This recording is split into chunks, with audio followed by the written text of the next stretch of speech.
बिहार बंद कराया जा रहा है। बिहार में गुंडई करके बिहार बंद कराया जा रहा है। दुकान के शीशे तोड़कर, गाड़ियों के शीशे फोड़कर, आगजनी करके बिहार बंद कराया जा रहा है। पप्पू यादव जी, ये आपके छात्र संघ के नेता हैं जो बिहार के छात्रों की मुसीबत कम करने के लिए सड़कों पर उतरे हैं और निर्दोष लोगों की मुसीबतें बढ़ाने में जुटे हुए हैं। पटना के अशोक राजपथ में इस गुंडई की तस्वीरें देखिए। पप्पू यादव जी, ये तस्वीरें आपको देखना चाहिए क्योंकि यह बंद आपके द्वारा बुलाया गया है। इस बंद में समर्थन देने वाले पार्टियों के नेताओं से और खास तौर पर गुंडई करने वाले उन छात्र नेताओं को भी ये तस्वीरें देखनी चाहिए जो छात्रों के नाम पर सरेआम गुंडई करते हुए दिखाई पड़ रहे हैं। यह किसी गुंडा मवाली की तस्वीर नहीं है और ना ही यह किसी फिल्म का सीन है और ना ही किसी बाहुबली के दबंगों का यह कहर है, बल्कि ये तो बिहार में छात्र संगठन के छात्रों के समूह का यह हुजूम है जो राह चलते लोगों को बंद करवाने के नाम पर उनकी दुकानें तोड़ रहे हैं, जो गाड़ियां चल रही है उन गाड़ियों के शीशे फोड़ रहे हैं।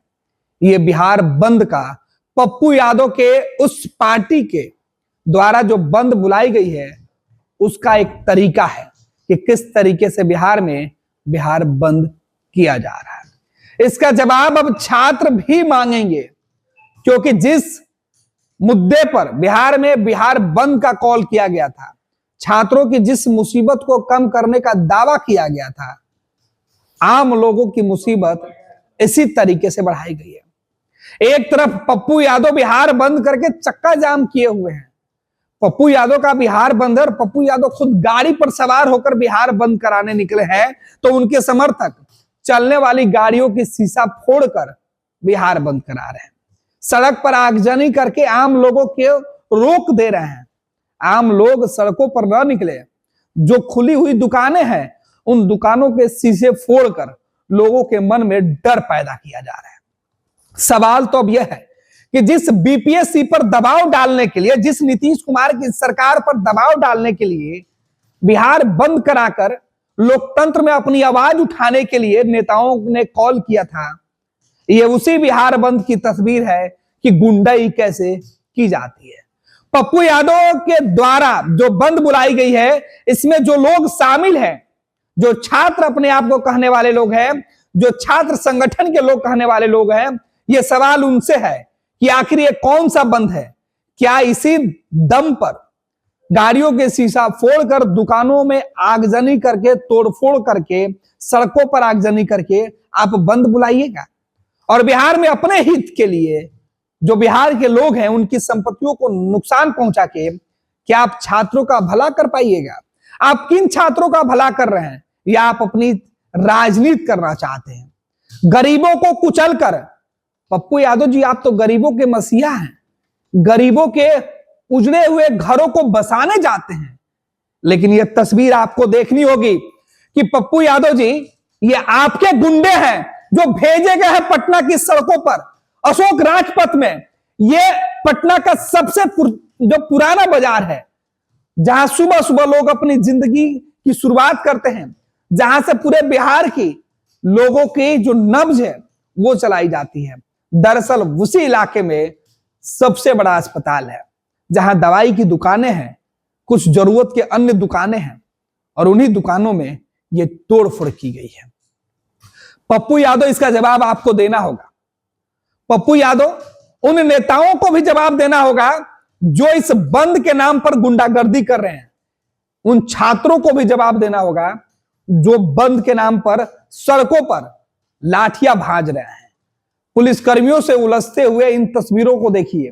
ये तस्वीरें बता रही हैं कि बिहार की राजधानी पटना में किस तरीके से खुलेआम गुंडई किया जा रहा है, नंगा नाच किया जा रहा है।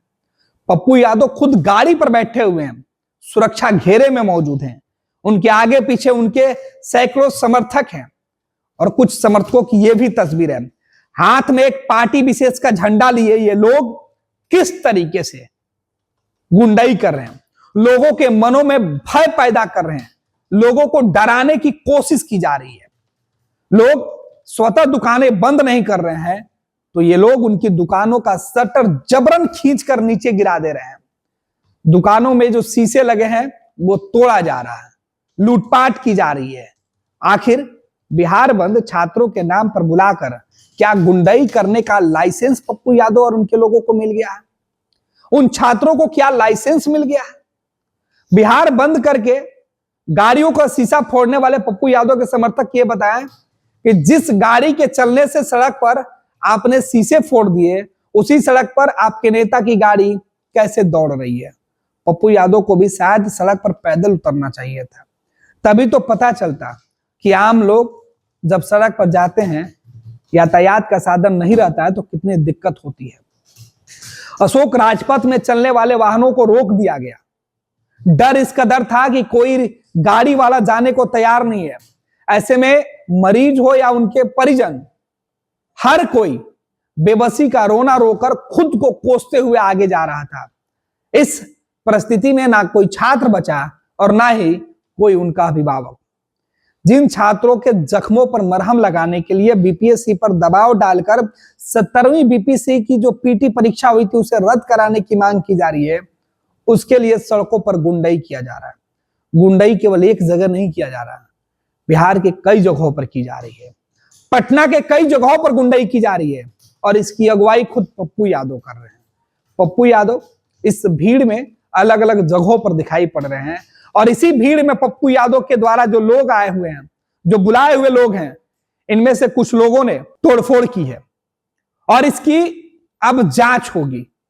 पप्पू यादव को ही जांच करना होगा, क्योंकि पप्पू यादव तो कहते हैं कि वो गरीबों के मसीहा है। जो लोग जिनके आंखों से आंसू बहता है उनके आंसू पोंछने जाते हैं।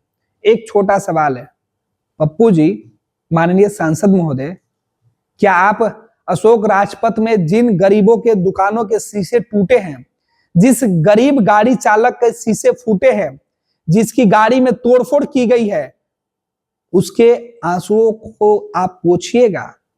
क्या उनके नुकसान का भरपाई आप कीजिएगा? आप क्या उन्हें भी पैसे बांट दीजिएगा? या उनके आंसुओं को, उनके जख्मों को, जो जख्म आपके लोगों ने दिया है, उनके जख्म कैसे भर पाइएगा? पप्पू जी, सवाल आपसे है।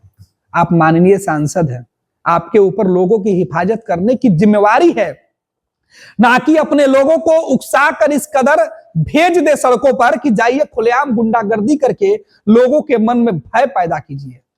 पप्पू जी, ये जवाब तो अब आपको देनी होगी, क्योंकि ये आपके बुलाई हुई भीड़ है और आपके नाम पर आए हुए ये गुंडे मवाली हैं। विद्या विहार आवासीय विद्यालय 29 वर्षों से आपके बच्चों को शिक्षा, खेल और सांस्कृतिक रूप से समृद्ध कर रहा है। बिहार के पूर्णिया में स्थित हमारा 40 एकड़ का हरा भरा परिसर और 27 एकड़ का खेल मैदान एक ऐसा वातावरण प्रदान करता है जहां विद्यार्थी न केवल पढ़ाई में बल्कि हर क्षेत्र में आगे बढ़ते हैं। सत्र 2025 से 26 के लिए कक्षा 4 से 8 एवं 11 में नामांकन के लिए संपर्क करें 8448448720। Website www.vvrs.org।